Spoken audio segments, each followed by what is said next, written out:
In this video, you'll learn how to temporarily deactivate your Apple ID account, step by step.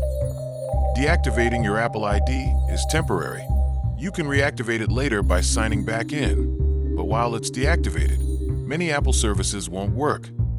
Before you start, sign out of your Apple ID on all your devices except the one you are using for this process. On your computer, open a browser and go to privacy.apple.com. Then sign in with your Apple ID and password. You may be asked to verify your identity using two-factor authentication. Enter the code sent to your trusted device. Once you're signed in, you'll arrive at the Apple Data and Privacy dashboard. On the dashboard, find the section labeled Deactivate Your Account and click Request to deactivate your account. Review the information about what happens when your account is deactivated, then click Continue. Choose a reason for deactivating your account from the drop-down list, then click Continue again. Read the checklist carefully. It explains which services you'll lose access to.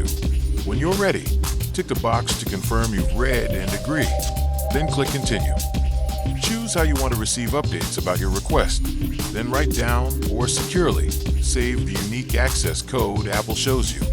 You'll need this if you decide to reactivate your account later. Finally, review your choices, then click Deactivate Account. Your account will enter deactivation, and Apple will confirm by sending you a notification.